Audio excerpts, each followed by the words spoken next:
नमस्कार दोस्तों, आप सभी का फिर से स्वागत है। आज हम बात कर रहे हैं डी ब्लॉक एलिमेंट्स के ऊपर। तो डी ब्लॉक एलिमेंट क्या है? वो सारे एलिमेंट जिसमें आखिरी इलेक्ट्रॉन डी ऑर्बिटल में एंटर करता है वो सब के सब जो है डी ब्लॉक एलिमेंट कहलाते हैं। डी ब्लॉक एलिमेंट को टोटल 10 ग्रुप में, ठीक है, मतलब ग्रुप नंबर 3 से लेकर के ग्रुप नंबर 12 तक टोटल 10 ग्रुप में डिवाइड किया गया है। जैसा जैसा इलेक्ट्रॉन इंटर करता है उसके बेसिस पे 10 ग्रुप्स हैं, D1 से लेकर के D10 तक, ठीक है। तो बेसिकली ये है। अब कुछ चीजें हैं कि जो डी ब्लॉक एलिमेंट है उनको बेसिकली 3 सीरीज में डिवाइड किया गया है, ठीक है।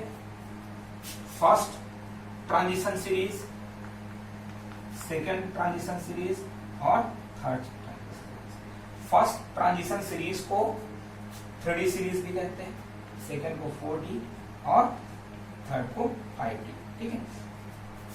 ट्रांजिशन एलिमेंट मतलब जिसको ऑक्सीडेशन स्टेट फिक्स ना हो वो ट्रांजिशन एलिमेंट है।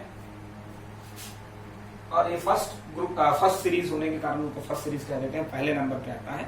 और 3D इसलिए कहते हैं क्योंकि इलेक्ट्रॉन वहां 3D ऑर्बिटल्स में एंटर करते हैं, 4D फिर 5D, इस तरीके से, ठीक है। तो आपका फर्स्ट ट्रांजिशन सीरीज स्टार्ट होता है स्कैंडियम 21 से और खत्म हो जाता है जिंक 30 पे, ठीक है। सेकंड ट्रांजिशन सीरीज जो है एट्रियम 39 पे स्टार्ट होता है और कैडमियम 48 पे खत्म होता है, ठीक है। और थर्ड जो ट्रांजिशन सीरीज है, ठीक है, या जिसको हम लोग 5D सीरीज कहते हैं, ये स्टार्ट तो होता है लेंथेरम 57 पे, लेकिन उसके बाद 14 एलिमेंट जो है F ब्लॉक के आते हैं।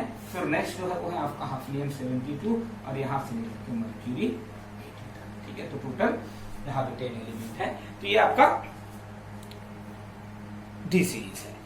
इसके बाद 4D सीरीज, फोर्थ सीरीज भी आता है, या जिसको हम लोग 6D सीरीज कहते हैं, वो जो है अभी इनकम्प्लीट है, ठीक। तो ये बेसिक इंट्रोडक्शन हो गया है। हम बात करते हैं कैरेक्टरिस्टिक्स क्या क्या है। सबसे पहले बात नहीं करेंगे कैरेक्टरिस्टिक्स में जब भी बात होती है मैं सबसे पहले बोलता हूं कॉमन इलेक्ट्रॉनिक कन्फिगरेशन, ठीक है। कॉमन इलेक्ट्रॉनिक कन्फिगरेशन जो सारे एलिमेंट उस ग्रुप में आने वाले या उस ब्लॉक में आने वाले सारे एलिमेंट के लिए एलिजिबल हो, ठीक है, वो है आपका n-1 D1, ठीक है। इसको याद रखिएगा, D0 नहीं हो सकता, क्योंकि अगर D0 होगा तो वो आपका डी ब्लॉक एलिमेंट नहीं होगा, ठीक है। फिर है NS1 to 2, 1 भी होता है 2 भी होता है, ठीक है। देखेंगे कहाँ 1 और कहाँ 2 होता है, वो आप जब इसको डीपली पढ़ेंगे तब आपको समझ में आएगा। सेकंड जो कैरेक्टर है वो है मेटलिक नेचर, ठीक है। जितने भी यहाँ एलिमेंट है सबका सब मेटल्स है, यहाँ कोई सब मेटल या नॉन मेटल नहीं है, ठीक है। और ऐसे मेटल्स हैं जिनके अंदर मेटलिक प्रॉपर्टी बहुत हाई होती है, मतलब इनका मेल्टिंग बॉइलिंग पॉइंट और डेंसिटी बहुत हाई होती है, ठीक है। नेक्स्ट जो है variable oxidation state, variable oxidation state होता है। इनकी जो ऑक्सीडेशन स्टेट है वेरिएबल होता है। वेरिएबल मतलब एक से ज्यादा टाइप के ऑक्सीडेशन स्टेट ये लोग शो कर लेते हैं, ठीक है। नेक्स्ट जो है वैलेंसीज भी कुछ एलिमेंट के वेरिएबल होते हैं। फॉर एग्जांपल आयरन और कोबाल्ट ऐसे एलिमेंट है जो 3 और 6 दोनों वैलेंसी में कंपाउंड बना लेते हैं, ठीक है। नेक्स्ट जो है वो है आपका बॉन्ड फॉर्मेशन, ठीक है, या कंपाउंड का फॉर्मेशन। कंपाउंड ये 2 तरीके से फॉर्म करते हैं, ठीक है। फर्स्ट जो है वो आपका आयनिक बॉन्ड है या आयनिक कंपाउंड है, और सेकंड कहलाता है कोऑर्डिनेट। अब देखिए आयनिक और कोऑर्डिनेट। आयनिक मतलब क्या है? जब 2 एलिमेंट्स के बीच में एक इलेक्ट्रॉन दे और दूसरा उसको गेन कर ले, एक डोनेट करे दूसरा गेन करे, तो जिस टाइप का कंपाउंड बनता है वो आयनिक कंपाउंड कहलाता है। कोऑर्डिनेट में क्या होता है? यहाँ लोन पेयर मतलब 2 इलेक्ट्रॉनों का जो पेयर है वो डोनेट किया जाता है। एक जो ग्रुप डोनेट करता है उसको हम लोग लिगेंड कहते हैं और जो एक्सेप्ट करता है उसको, ठीक है।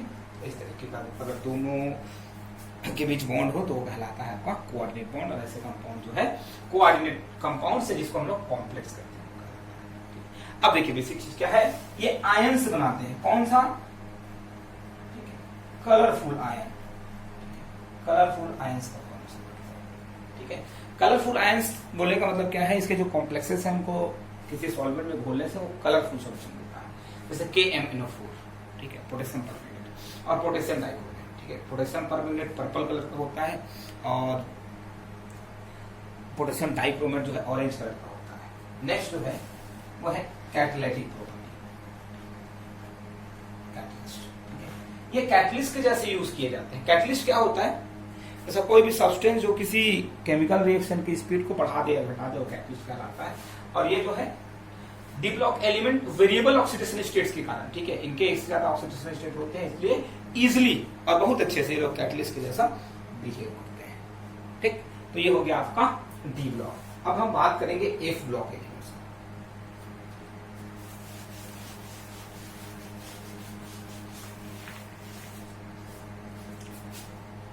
ठीक है, एफ ब्लॉक एलिमेंट्स।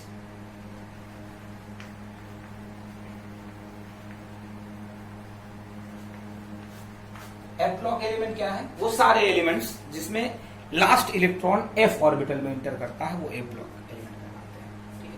अब देखिए एफ ब्लॉक एलिमेंट को सिर्फ दो सीरीज में क्लासिफाई किया गया है, ठीक है। एक है आपका लैंथेनाइड और दूसरा जो है वो है एक्टिनाइड। लैंथेनाइड्स का मतलब होता है आफ्टर लैंथेनाइड, ठीक है, और एक्टिनाइड का मतलब होता है आफ्टर एक्टिनियम, ठीक है। तो लैंथेनाइड्स क्या है, लैंथेनम 57 के बाद आने वाले 14 एलिमेंट, इट मींस सीरियम 58 से लेकर के ल्यूटेटियम 70 तक, ठीक है। ये जो है फर्स्ट इनर ट्रांजिशन सीरीज कहलाता है या फर्स्ट एफ ब्लॉक सीरीज है। सेकंड जो है जिसको एक्टिनाइड कहते हैं वो है एक्टिनियम 89 के बाद से थोरियम 90 से लॉरेंसियम 103 तक,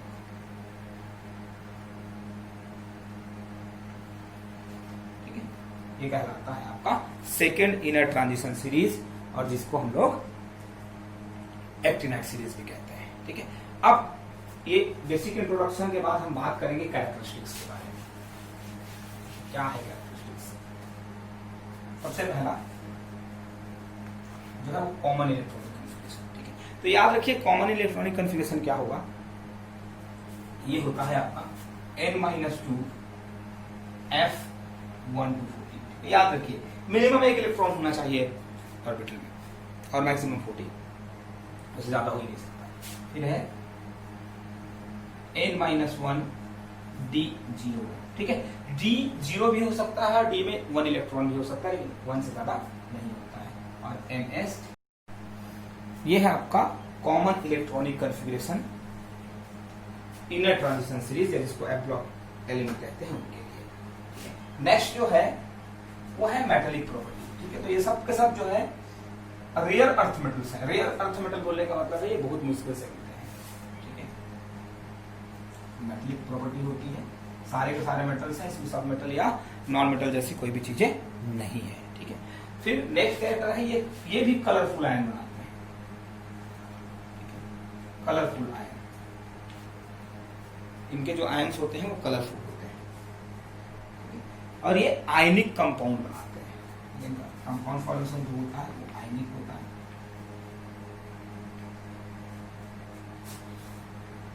अब देखिए इसमें कुछ स्पेसिफिक चीज है, जैसे मैंने पहले बताया था कि लैंथेनाइड और एक्टिनाइड, ठीक है। तो बेसिकली क्या है, फर्स्ट जो सीरीज है जिसको हम लोग लैंथेनाइड कहते हैं उसमें जितने एलिमेंट हैं, ठीक है, वो अर्थ में मिल जाते हैं या वो नेचुरली मिल जाते हैं। लेकिन जो सेकेंड सीरीज जिसको एक्टिनाइड कहते हैं उसके आधे से ज्यादा मेंबर जो है वो आर्टिफिशियल है। आर्टिफिशियल मतलब वो अर्थ में मिलते ही नहीं है, उनको बनाया जाता है। कैसे बनाया जाता है? आर्टिफिशियली, ठीक है। फॉर एग्जांपल देखें यूरेनियम 92, ठीक है, के बाद आने वाले जो एलिमेंट्स हैं, ठीक है, उन सब को आर्टिफिशियली बनाया जाता है, ठीक है। आर्टिफिशियली बनाया गया है, नेचुरली वो ऑकर नहीं है, ठीक, उनका ऑकरेंस नहीं है। तो इनको हम लोग ट्रांस यूरेनिक एलिमेंट कहते हैं। क्या कहते हैं? ट्रांस यूरेनिक एलिमेंट्स या ट्रांस यूरेनिक मेटल्स, ठीक है, क्योंकि इनको यूरेनियम से ही आर्टिफिशियली बनाया गया है या डिस्कवर किया गया है। ठीक, तो ये बेसिक कैरेक्टर है एफ ब्लॉक एलिमेंट्स के। तो इस तरीके से आपका एस, पी, डी और एफ चारों ब्लॉक के एलिमेंट जो है उसके बेसिक कैरेक्टर्स और इंट्रोडक्शन